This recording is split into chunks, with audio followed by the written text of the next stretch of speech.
very honored to stand here before you today and our partners class of 2025. Before I begin reflecting my high school journey, I want to take a moment to thank all of you for being here. Your presence today means the world to us, and I want to ask to take a brief moment of silence to honor the many people who couldn't make it here today. Thank you. First, I want to take my deepest gratitude to critical staff, faculty, North Gardens, Dr. Beska, and the whole North Garden staff. Thank you for welcoming me and believing in me and helping me reach the milestone. I just want to shout out Mr. Williams and St. Clouds. This speech would probably have not made his name out though.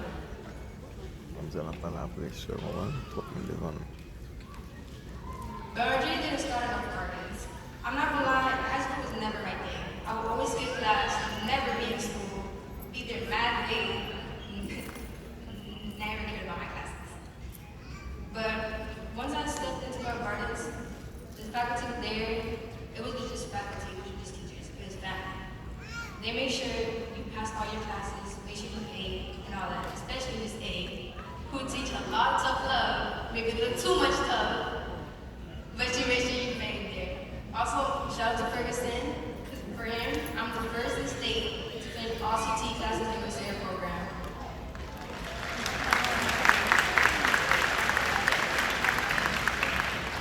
See, Ferguson also likes to make a lot of jokes, whether they're funny or not, that's a whole other thing. But really though, he really did step up for me and make sure I did everything good and make sure I got it today. I'm proud of myself for being a 16-year graduate, but that's not the only thing. We've all accomplished something here, not just me. So I'm proud of all of you out here today too. I want to also say a special quote from Tupac, "Love life. The hate you give, society gives us growing up messes with all of us. Everyone went through hate, everyone went through bullying, but we still made it here and graduated today. I also want to thank my sister, Brianna, who also was a little, showed me a lot of tough love. Too much tough. But she made sure nobody got to me, made sure I had a strong heart, and made sure I got here today. It was for her also that I'm here today. So this moment's ours, the stage is ours, and the future, that's ours too. I'm proud of myself and all of you out here today again. So to celebrate and accomplish and look forward to everything ahead. And again, 2002 tribe, our story is just beginning.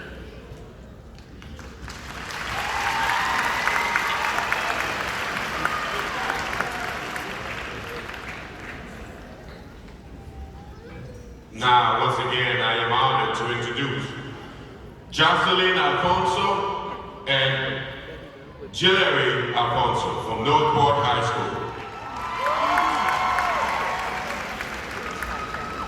Hi, class of 2025.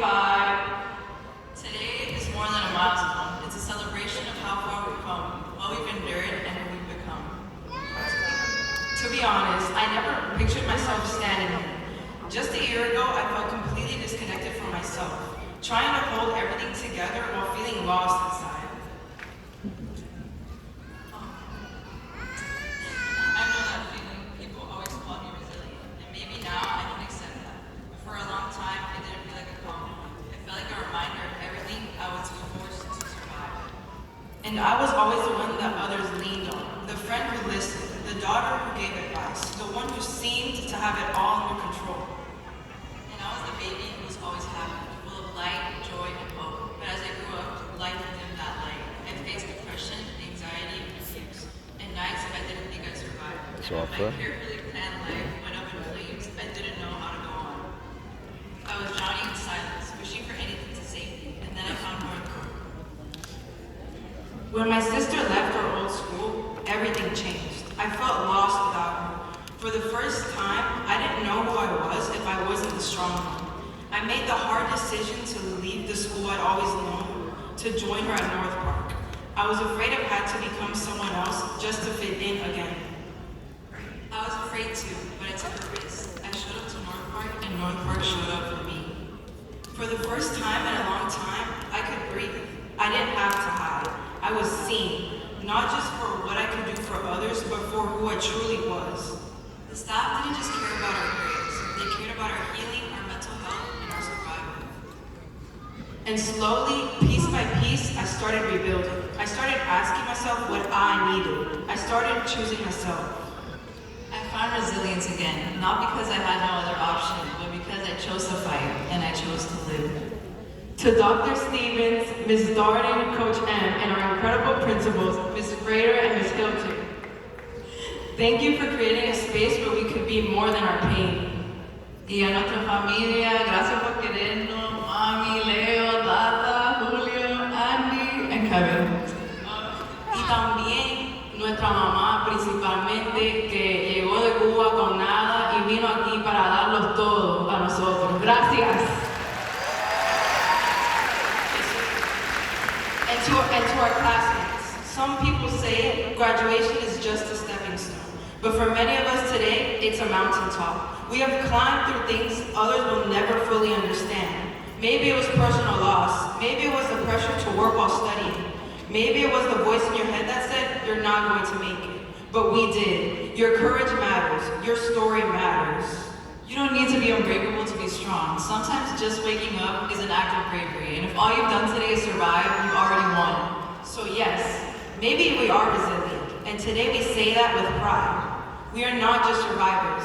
We are graduates. Congratulations, class of 2025. Thank you.